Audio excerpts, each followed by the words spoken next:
Hi guys, welcome back to my channel everyday stuff. Hopefully இன்றைக்கி நான் போட போகிற வீடியோ உங்களுக்கு பிடிக்கணும்னு நான் நினைக்கிறேன். ஏன்னா இது பெருசாக நான் எதுவும் ரிவ்யூலாம் பண்ண போகிறது இல்லைங்க. But I want you guys to understand what is my thought process and please இதில் உங்களுக்கு இல்லை நீங்கள் யோசிக்கிறது தப்புங்க அப்படின்னு நினச்சிங்கன்னா ப்ளீஸ் கமெண்ட் பண்ணுங்கள்.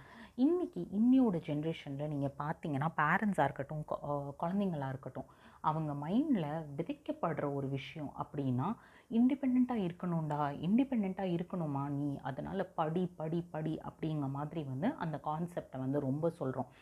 ஆனால் என்னோடய கொஷின் என்னென்னா, நீங்கள் எப்போ உண்மையிலே இண்டிபெண்ட்டாக இருக்கீங்க?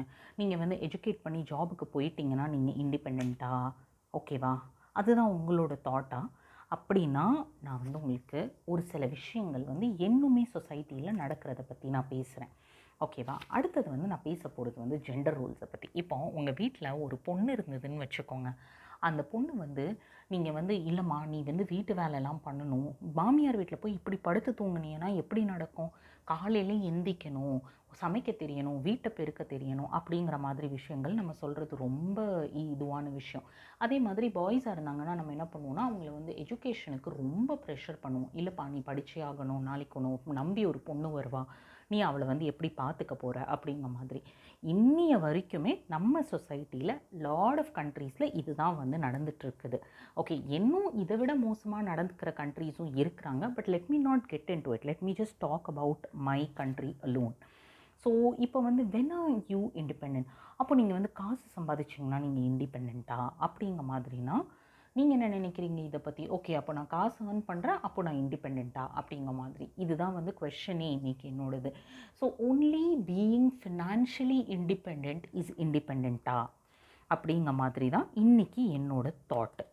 ஓகேவா? என்னோடய கொஷின் உங்களுக்கு, நீங்கள் ஒரு செகண்ட் யோசிங்களா, நீங்கள் என்ன நினைக்கிறீங்க அதை பற்றி அப்படிங்கிற மாதிரின்ட்டு. ஓகேவா? இல்லை பொண்ணுங்க அம்மாக்கள் நிறைய சொல்லுவாங்க, தெரியுமா அந்த காலத்தில் உங்கள் அப்பா சம்பாதிச்சது எதுவுமே இல்லை, ஆனால் நான் என் சிக்கனத்தால் தான் வீட்டையே ஓட்டுனேன் அப்படிங்கிற மாதிரி. ஓகே, அப்போ நீங்கள் வீட்டை பார்த்துக்கிறது இண்டிபெண்டன்ஸ் ஒரு வேலை. ஏன்னா கம்மி காசுலேயே பார்த்துக்கலாமே, அதனால் கம்மி காசு எங்கேருந்தும் வந்துட்டு போகும். ஸோ அந்த 3 வேளை சாப்பாடு தானே முக்கியம். ஏர்ன் பண்ணியும் சேவ் பண்ணாதவங்க நிறைய பேர் இருக்காங்க. அப்படிங்கிற மாதிரி தாட்ஸ்லாம் நம்ம அம்மாக்கள் கிட்டேருந்து நம்ம மைண்டில் நிறையா வந்திருக்கும். ஆனால் அதையும் தாண்டி ஒரு லெசன் நமக்கு ஒரு சீசனில் நம்ம கற்றுக்கிட்டோம். அந்த சீசன் தான் கோவிட். நான் உங்களை பற்றி சொல்ல மாட்டேங்க, ஆனால் நான் என்னை பற்றி சொல்கிறேங்க. நான் ரொம்ப ஒரு கம்ஃபர்ட் ஜோனில் இருந்த பர்சன். என்னால் திடீர்னுட்டு என்னை அந்த கோவிட்குள்ளே தள்ளி விட்டது. எனக்கு அவ்வளோ மூச்சு திணறலாக இருந்ததுங்க. காலையிலே எழுந்திரிச்சி குக்கிங்லாம் பண்ணி வச்சுட்டு, அதுக்கப்புறம் ஆஃபீஸ் வேலை பார்த்துட்டு, திரும்ப அகெயின் வீட்டில் போய் கடகடன்ட்டு க்ளீன்லாம் பண்ணிவிட்டு, திரும்ப டின்னரை பார்த்துட்டு, இதுக்கு நடுவில் மார்னிங்கில் நம்ம லாக்டவுனுங்க பேரில் மார்னிங் மட்டும்தான் காய்கறி அவைலபிளாக இருக்கும். அதெல்லாம் பார்த்துட்டு எனக்கு ரொம்ப லைஃப் கற்றுக் கொடுத்த பெரிய பெரிய பெரிய லெசன் அதுதாங்க.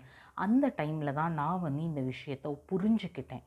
என்ன புரிஞ்சுக்கிட்டேன்னா, நான் ஏர்ன் பண்ணுறதுனால நான் இண்டிபெண்ட் கிடையாது. நான் எனக்கு வீட்டு வேலை தெரிஞ்சதுனால நான் இண்டிபெண்ட் கிடையாது. ஆனால் நான் இண்டிபெண்ட் ஏன்னா என்னால் ஏர்னும் பண்ண முடியும், என்னால் குக்கிங்கும் பண்ண முடியும். அதனால தான் நான் இண்டிபெண்ட் அப்படிங்கிறத நான் அந்த டைமில் தான் புரிஞ்சுக்கிட்டேன். அண்ட் இது எனக்கு ரொம்ப ஒரு ஸ்ட்ராங்கான லெசனுங்க. நான் நிறைய பேர்த்துக்கிட்ட பேசுகிறவங்க கிட்டலாம் சொல்லுவேன், நீங்கள் ஏர்ன் பண்ணுறேங்கிறதுக்காக உங்களுக்கு இண்டிபெண்டன்ட் சொல்லாதீங்க. இல்லை நீங்கள் குக்கிங் பண்ணுறேங்கிறதுக்காக நீங்கள் இண்டிபெண்ட்டுன்ட்டு உங்களை சொல்லிக்காதீங்க. Earning and cooking and taking care of household responsibilities இருந்தால் மட்டும்தாங்க நீங்கள் இண்டிபெண்ட். இண்டிபெண்ட்னா என்ன? என்னால் தனியாக வாழ முடியும், எனக்கு வேறு யாரும் தேவையில்லை அப்படிங்கும்போது. ஓகேவா? இல்லை உடம்பு முடியாமல் போகும்போது நமக்கு கண்டிப்பாக ஒரு பார்ட்னர் தேவை, அதெல்லாம் வேறு விஷயங்க. ஆனால் 365 டேஸ்லேயோ இல்லை நம்ம 60 இயர்ஸ் லைஃப்லேயோ கடைசி ஒரு 10 வருஷம் தானே கஷ்டப்படுவோம். மீதி உள்ள 50 வருஷமோ இல்லை இனிஷியலாக ஒரு 20 இயர்ஸ் பேரண்ட்ஸ் பார்த்துக்குவாங்கன்னு வச்சுக்கோங்க. மீதி உள்ள 30 இயர்ஸில் அந்த 21லேருந்து 50 இயர்ஸ் வரைக்கும் நீங்கள் இண்டிபெண்ட்டாக இருக்கணும் அப்படின்னு நீங்கள் நினச்சிங்கன்னா, என்னை பொறுத்த வரைக்கும் உங்களுக்கு குக்கிங்கும் தெரியணும், உங்களுக்கு ஏர்னிங்கும் தெரியணும். நீங்கள் என்ன வேணாலும் பண்ணிக்கோங்க. குக்கிங் பண்ணி அதை விற்று நீங்கள் காசு ஏர்ன் பண்ணிக்கோங்க, இல்லை யூடியூப்பில் வீடியோஸ் பண்ணி நீங்கள் காசு ஏர்ன் பண்ணிக்கோங்க, இல்லை ஏதோ ஒரு ஃப்ரீலான்சிங் பண்ணுங்கள், இல்லை கார்ப்பரேட் ஜாபுக்கு போங்க. பட் ஏர்னிங் ரொம்ப ரொம்ப ரொம்ப முக்கியம், இர்ரெஸ்பெக்டிவ் ஆஃப் த ஜெண்டர். காசே தான் கடவுளப்பா அப்படிங்கிறதுல நான் நம்புறதுல வந்து நான் வந்து ரொம்ப வந்து அந்த ஒரு தாட்டுக்கு இம்பார்ட்டன்ஸ் கொடுக்குறாது. காசு இல்லைன்னா வந்து உங்களை எங்கேயுமே மதிக்க மாட்டாங்க. ஓகேவா? நாளைக்கே வந்து even if you're a female like உங்கள் ஹஸ்பண்ட் சூப்பர் ரிச்சாக இருக்கலாங்க.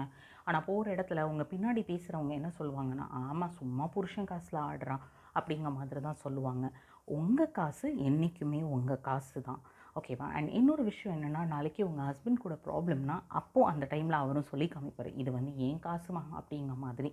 ஓகேவா? ஸோ அதனால் கண்டிப்பாக நீங்களே ஒரு 4 காசு வந்து ஏர்ன் பண்ணணும். அப்போ தான் வந்து நீங்கள் வந்து ஒன் ஆஃப் தி க்ரைட்டீரியாஸை இண்டிபெண்ட்டாக இருக்கிறதுக்கு ஃபுல்ஃபில் பண்ணுறீங்க. Now coming to the other thing, cooking. நீங்கள் பார்த்தீங்கன்னா நம்ம பசங்கள்லாம் வந்து வெளிநாட்டுக்கு போனாங்கன்னா நம்ம அவ்வளோ டென்ஷன் ஆகும். ஐயோ அவனுக்கு ரைஸ் கூட படிக்க தெரியாதே அப்படிங்கிற மாதிரி.